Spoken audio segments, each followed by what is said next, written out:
Photonics and Forest seminar on the whole planet, which is, I think, quite unique. But anyway, let's move forward. I actually will not be talking about virtual forest. We'll get there eventually, but we're going to start from something else. And everybody starts with the famous quote, and I guess you know that guy. I mean, he's done a lot of interesting stuff. But, you know, I prefer my way. So that's another take on the same thing. And what I will be talking about is actually the gap in how we perceive value in what we do in the forest industry. And I will be linking virtual forest to that gap and how we can close that. A couple of words about me first. So I've only been in the company for 5 months, and I do not have any forestry background. So I know very little about actually how we do things when it comes to the forestry part. But I have worked with a number of new business sort of creation programs, and I have thought about value creation a lot. And I also gave it a thought when I joined this company. So I had a long career in a different kind of companies, so I kind of stopped myself and started to think, you know, what I would like to do next, and what are the options that I have. And I went through a kind of like in-depth discussion with myself that, okay, there is a forest company. Do I believe in the values? Is it important for me to work in a company like this, in a times like this? And it wasn't a simple question to answer, but I came to the point that I believe what we do, and I believe I can make a small change by being part of this company. And it links back to everything we talked about, renewable materials and the climate change. So small things can make a change, so I wanted to be part of the change. Specifically, I come from Wood Supply Finland, so our job is to deliver wood to our mills in a simple way. In addition, we want to provide excellent customer experience to forest owners, a number of other things. Right. And what I do there is I lead a team which is called Innovation Product Development. It's a fantastic team. I will not talk about that, but how we are going forward is we want to put the customer and their concerns in the center of what we do. And I will get back to that later on. Today with me I have Jussi. Jussi, could you please stand up? So Jussi is the guy who actually has put together the virtual forest. So after the presentation, I would like you to speak to Jussi if you want to know more. He's definitely a brilliant guy. You want to go talk to him. There's another guy, Mika Korveranta here. Mika knows a lot about drones and the photonics and all that stuff. So we are really working in this area to come up with new services and solutions. So what we are doing is we are building a change. We are building something new. We are doing it now. So if you look at where we are, there's time. It goes on. And now, right now, this moment is the moment when we can do something. So now you are listening to this presentation, the other great presentations, and I hope you are challenging yourself and questioning what to do. We all have a past, okay, we can't change that. And there's a future, but we don't know what it is. But we can change that. So how do you change it? So we all kind of, we get driven by beliefs, so beliefs drives action. So how you kind of come up with your beliefs is that you experience something, you learn something, you have a need. And I think these small steps are what really drives us, and these are the small steps that we need to change in everyday life. For us, when we are thinking new services, so we have to forget the truth, what we know. We have to really try to understand what are the things that people value and understand that. And how we do it, we want to go innovate, we want to really listen to different stakeholders and their concerns and act differently. And I think this is the part that is often forgotten when we talk about change. You can change things every day. In the companies, you can do it every day. And this is also a part of being agile. So it doesn't have to be a fundamental change, it can be small steps, but you have to start with stopping what you do and questioning your beliefs. Eventually there is a change and the future will look brighter.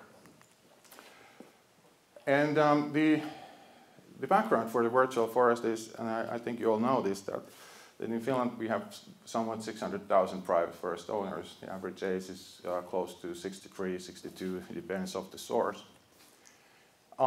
Aging, urbanization are changing how we feel about our forest, so we may become disconnected, or we don't even know what it is to own and manage forest. So all these things are happening also in the short and mid-term future. On the other hand, and we have already heard about this, technology is allowing us to create services that haven't been possible before.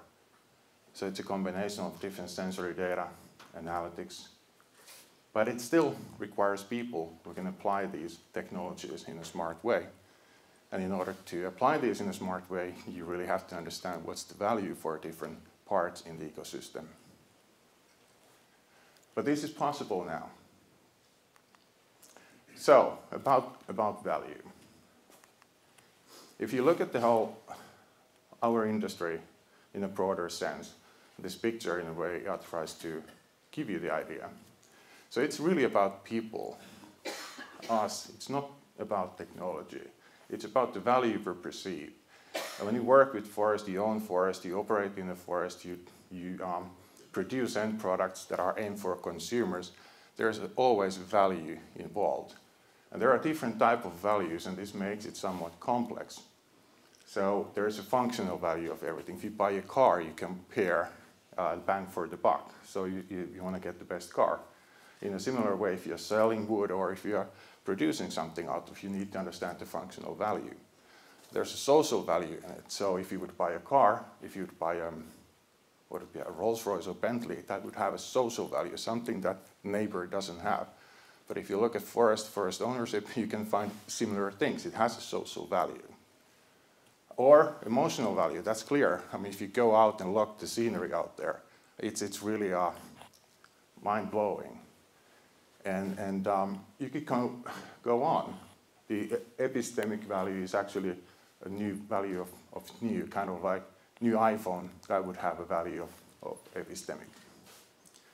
Conditional value could be that you are, for example, starting a hunting season. So that takes place on a certain time. It has value in a certain time of the year, for example. So there are a number of different ways to understand value, and that makes it complex to operate in this world. So it's not clear. You're not buying a car, you're not selling a car. There's a broad range of different values that are impacting your decision making as a private forest owner or any party in the whole ecosystem. So, getting to expectations, perceptions. So there is a complex kind of world that involves different drivers to do or not to do things. And this is a study that I've done prior to joining Stora and Enso. So I tried to understand how the system works, how, for example, forest industry is aligned, how they are thinking about their services. Let's see if I can make this work. So basically, if you think of volume, so what we do, we try to have high repeatability and focus on capital efficiencies. If you're a forest owner, if you're not a professional forest owner, you probably don't know how to deal with things. So it's always unique. It's a unique operation. It has unique value to you, and it touches the unique stuff that you own, your own forest. So the perceptions are totally different if you think of it. If you look at variety, so how many different kind of options you can have. And again, if you look at the industry as a whole, so it's well defined. We want to keep things simple, straightforward, standardized. And for the other side of the value chain, maybe they want to have more change, maybe they want to understand more, maybe they want to have more impact as to how things are being done. And the last thing I think is visibility. So there is an expectation from forest owner side to have higher visibility as to what is really happening. in different forest operations. And that's not today there for all parts. It's getting better, but it's not there. So there are gaps. So there's an expectation, and this is what the industry can deliver, and there is a gap. So we need to think ways how we can close the gap. Okay. And what's an outcome? So it means that what we're doing already today, what the industry is doing, there is already value that could be communicated, but it isn't because of the gap. There hasn't been tools before. So you have been limited in what technology has enabled. But that is changing with all the sensory data, analytics, and the price of technology, cost of technology. But if there is a gap, it's a likely indication that there is some unrealized value there. And then getting back to virtual forest, what's that all about? So what we want to do with this, we want to close the gap. And we want to help forest owners to have a better understanding of what they have. How does it look? What are the different things you can do with your forest? How it changes over time? What's the monetary value of it? So what we want to do is we want to make all this visible. We want to make it into something that is interactive. You can change, you can simulate, so you can become more connected with it in an event where you're not close to your forests. So this is what virtual forest is about.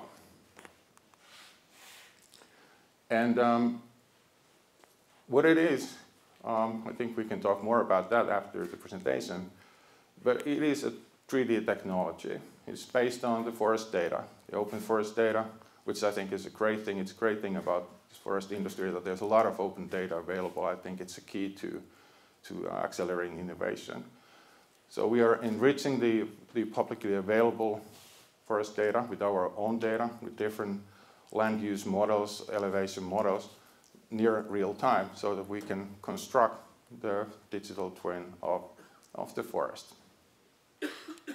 And I also want to thank Joensuu Science Park.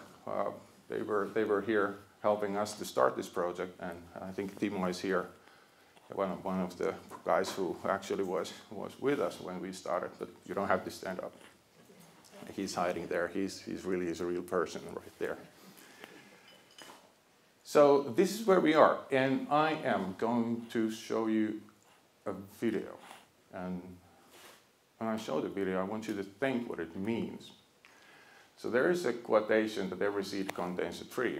And if you think what we can do with the biomass we have, so if we have a digital seed, we have multiple futures. We can do anything we want with it, simulate, understand, create new understanding, visualize that. So there's an endless options what we can do with it. So I think this digitalization is really at the beginning in this area, and we'll see what's going to happen next. But I will show you the video, and then we can talk more. Can I? Yes, I'm not going to show the video. He is.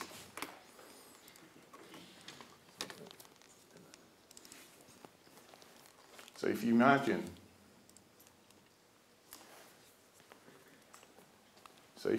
that there is really a location for every tree.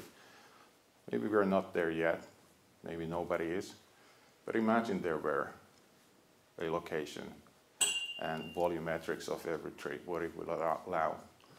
What if we could combine all the intelligence we already have today about how we simulate, how we estimate growth or different options? What if we could do all that? And what if we could add all the information we can collect from harvesters using drones or other unmanned vehicles? I mean, every car has some sort of lidar today, they can collect the information. But soon as that expands to other machines, so the options are limitless. So I think this is just the beginning for the whole industry in a way, to rethink how we can communicate the value of what we do. So with that will be the end of my presentation. So I want you to take away with you that We need to find new ways to communicate the value of what we do. We want to understand the gaps that there are in understanding on each side of this ecosystem. And maybe the third thing is that think about the change, how you can impact that, what it requires. So you can impact every day by rethinking how you communicate the value of your work. With that, I want to thank you and wish you a lovely, energetic, challenging, beautiful, less rainy day than yesterday. So thank you.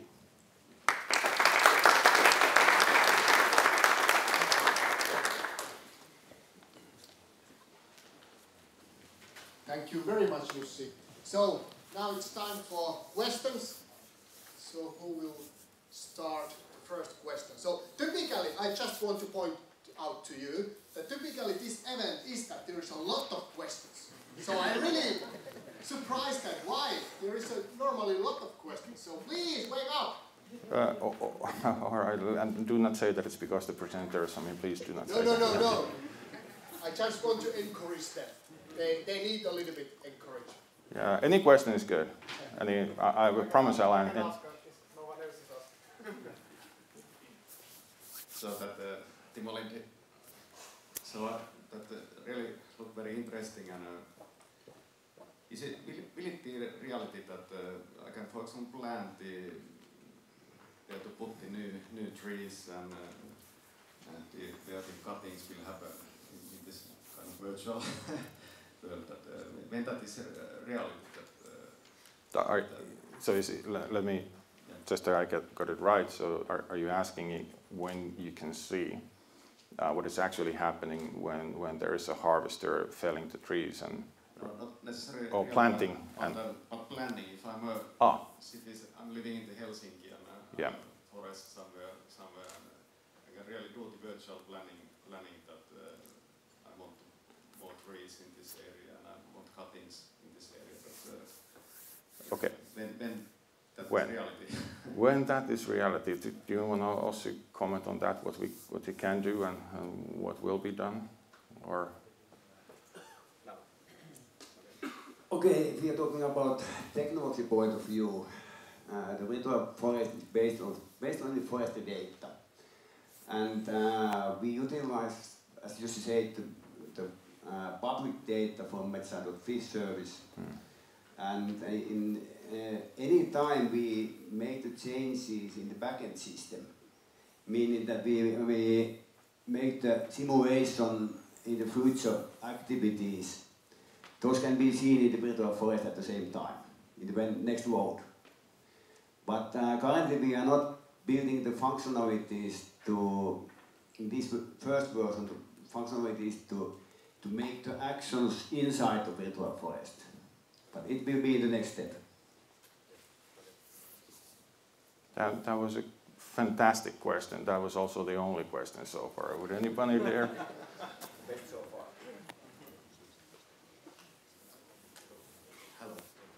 I'm Stefan Arbois from Optia. It's my impression that you are in the top of the food chain in this industry, and the company I represent are quite down in the bottom. So my question is, since there's not so many representatives from the top, I think, in today's speakers, I want to take the occasion and ask you, what's the abilities you have to influence the whole chain of suppliers to provide you with this digitalization bottom up? Because it's a quite fragmented industry, I think.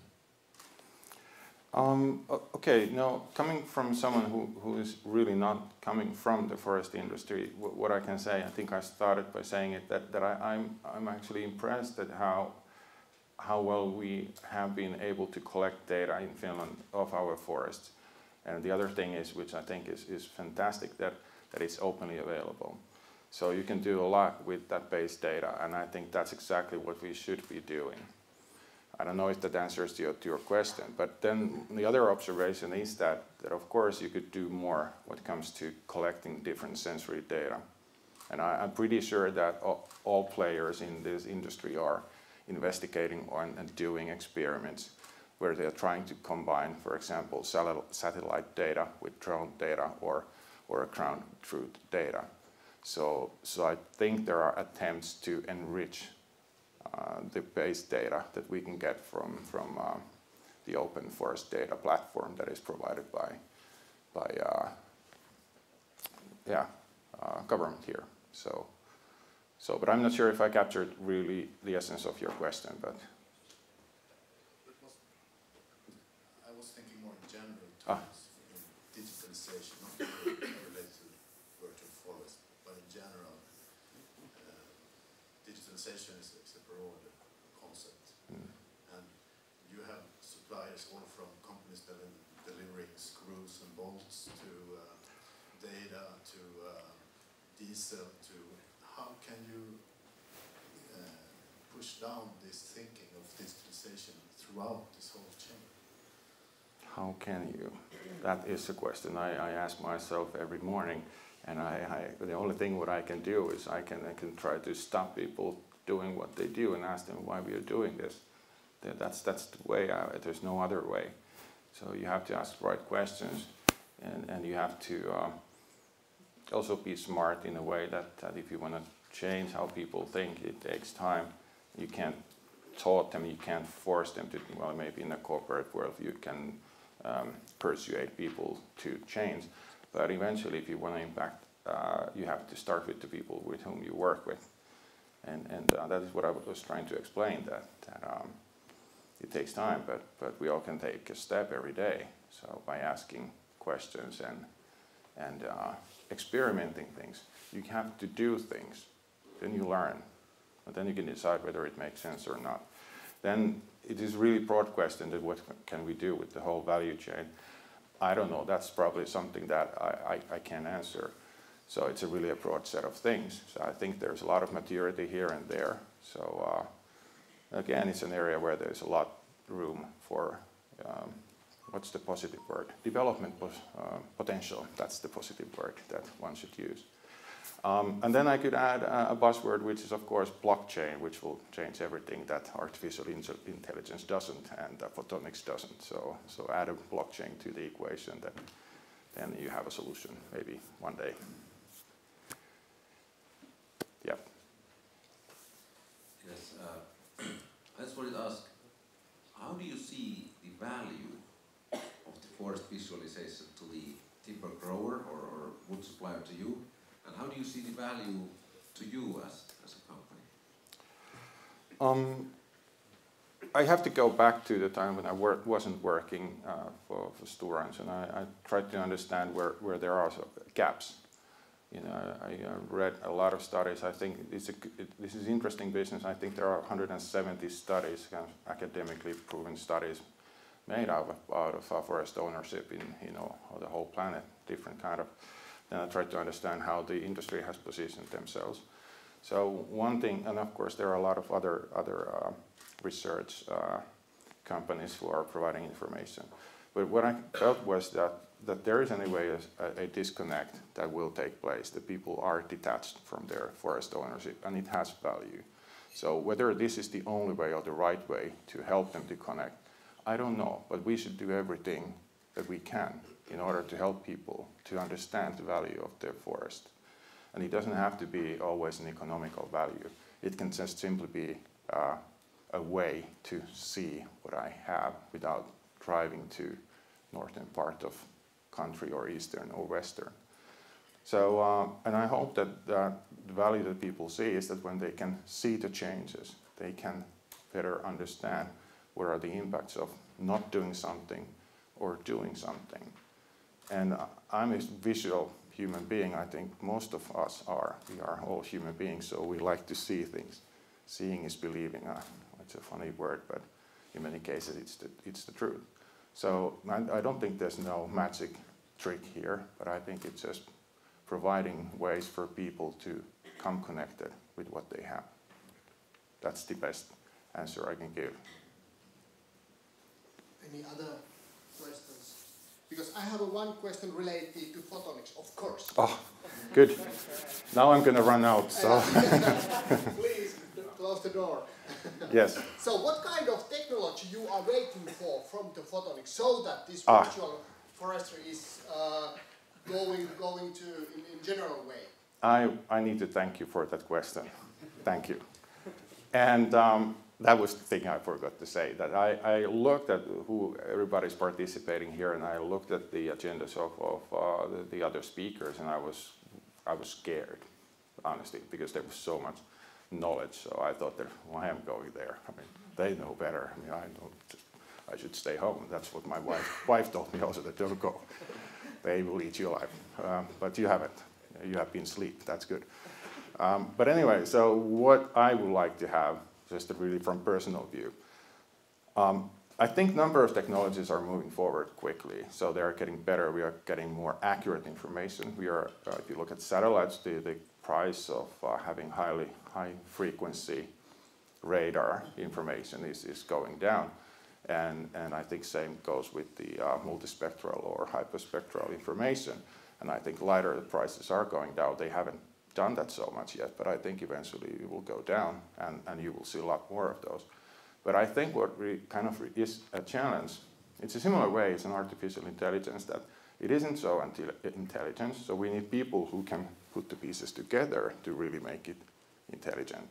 And I think same goes with photonics, that we need good people from different parts of this photonics area to work together to come up with solutions that actually puts all this great information together. So I think there's a lot more we can do together in combining the knowledge we have. Okay, one more question for Jussi and Ossi. So I'm Timo Tahnonen from Enso Science Park. I have understood that the main motivation for Stora Enso for developing this virtual forest application was to improve the communication between your professionals and forest owners. But have you identified also other users who would kind of benefit of this virtual forest and this digital twin of forest? Is it a silly answer if I just say yes? Yes. Of course we have. And I'm still missing the point that I was supposed to say. So it's about this co-innovation. So I was asked what we can do more in the photonics area. So I think we can all work more closely together and combine the wealth of knowledge that we have in a similar way. I think the future for any these kind of platforms is built on code development idea. So again, if you go back to the thinking of what value there is in the whole ecosystem. So once everything is digitalized, there's a digital seed that grows in the wood and you can control all aspects of it. I think there are different companies who can find different business models that can capitalize on the digital assets that we are building. So I think you could easily come up with recreational aspects that uses virtual forest type of data, or you could come up with commercial applications that builds value on top of what is being digitalized. But I don't know what it is today, but I know that it requires co-development. So we need to bring more parties together to make this something more than it is today. Sarita San from Ministry of Economic Affairs. I'd like to comment here that I think you are proving my point that ecosystems are needed. Not just your customers, but also in the supply chain in different directions. Supply chain management is science of its own. Yeah. But ecosystem has a bit different role, because then you have some kind of common effort that you try, the challenge that you try to figure out. Stora Enso is a large company in Finnish scale. Do you have this kind of activities to activate, as the previous question I think was more or less that about in this digital, this photonics side, do you have this kind of ecosystem build-up activities ongoing?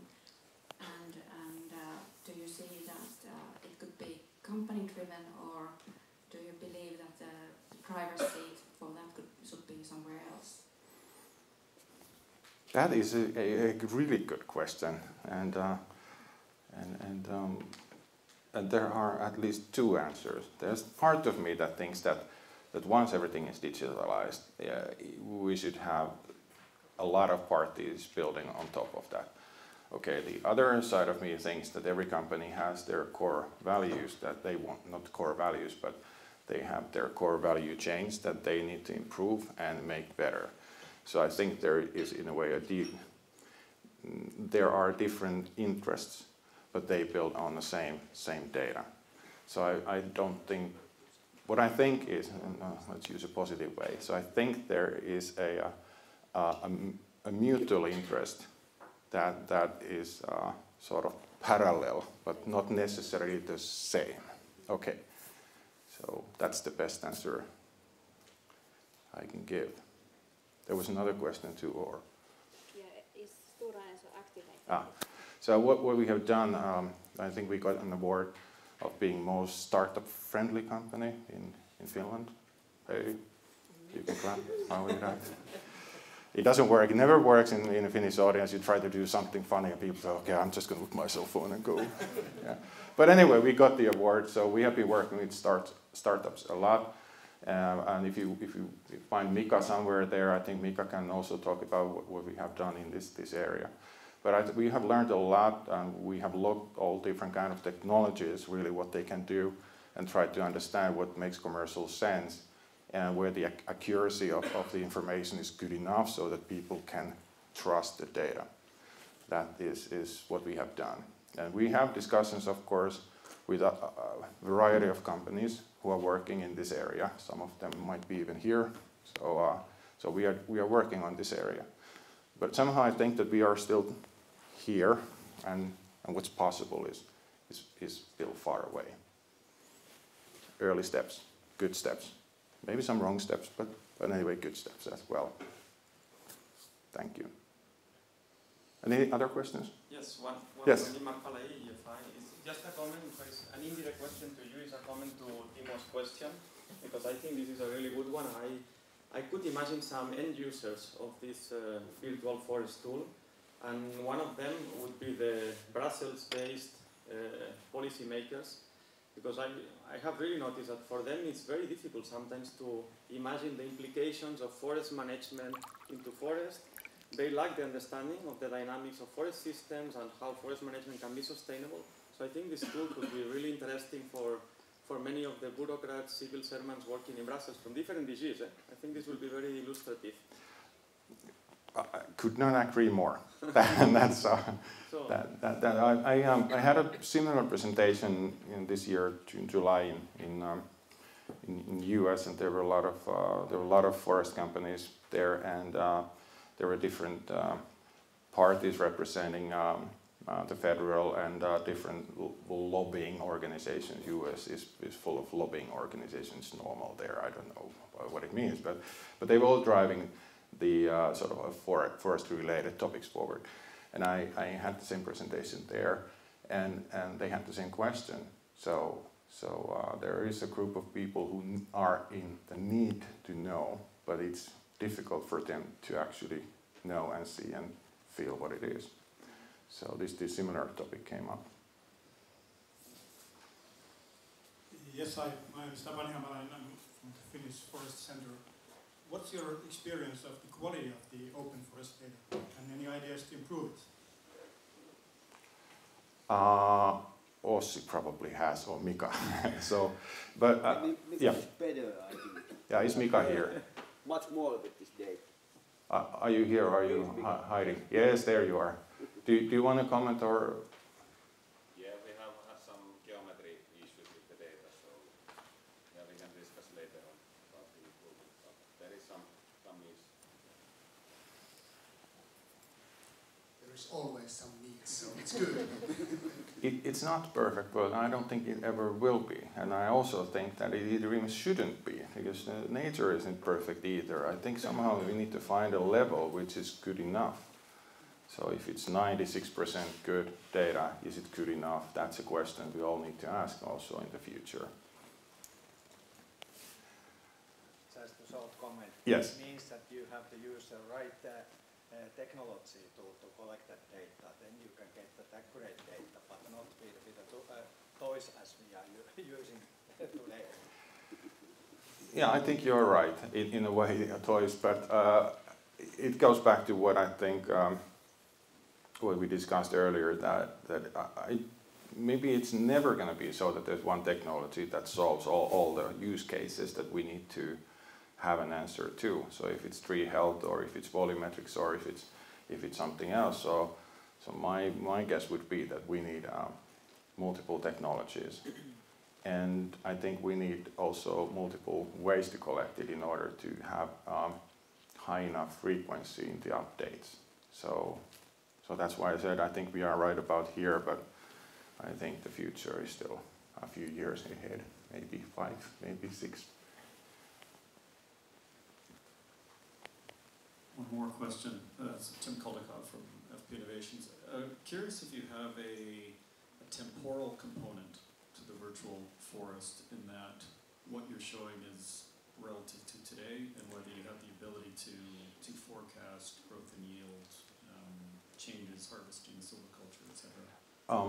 I think Ossi can answer to that, but if I give you really a short answer. So how, and this is one of the greatest things I think Ossi has done with the team. So we built this modeling in a way that it's based on near real-time data. So if there is a forest use being reported, so it will be reflected on the forest data. So all the impacts are in, why I'm saying near real time, because I don't think it has to be exactly real time, but it's as good as it can get. And that also gives us the option to run simulations. So if we know what would be the distribution of different tree species in the future, or if we can play around with other parameters, so we can reflect that. But as a feature, it's something that we will then launch a bit later. But it's possible. And I think it's a really good question. I don't have anything to add. I think you explained it very well. And for the record, this is probably the only occasion. So, and Jussi also corrects me, and which is good. And then the last question. So let's continue after this discussion in the lunch break and other things. So I will give you more information after that. Thank you. Dominic Roser with University of British Columbia. In Canada, somebody would probably argue that something like this should be funded by government, not industry themselves. So my question is, how did you fund this initial step, and how are you making that available to your competitors? Because you don't seem to be the only one benefiting from this. Okay, good and fair, honest question. So I think competitors are moving forward with their own solutions. So they of course have their own thinking and logic and drivers behind it. And I think that's good, because we all need to be developing something like this. How did we fund this? Okay, and this has happened prior to my time in Stora Enso, but there was a decision to accelerate digitalization in the whole company. And to do that, the company set aside a separate fund and a separate decision-making method to drive these new initiatives and make sure that they are not overrun by other large investments which are typical for the industry. So there was a decision made by top management that we want to be better at digitalization. So this project was funded through that program, and that has really accelerated the speed of our development. We also working, just I want to mention this, that we are working with really a game house that are developing games, and that's also exciting. It's totally different than coding ERP systems, so it's cool. Should it be somehow funded by a mutually funded initiative? What I think is that what we need to be doing is enriching the open forest data, which I think is already an ongoing process. So that is something we should all be focusing on. And my thinking is that every company who are representing a part of this forest value chain, they need to think what they need to do in order to make more value out of the data. So I think I would leave that question to individual companies for the time being, that how they want to enrich the data. I hope that covers. Yeah, I spoke I think it was J.D. Irving. Yeah, I met those guys, and they were saying that you have so large forests in Canada that you could not ever do this, that maybe they were just fooling me, that it would take so long time to have all this forest digitalized.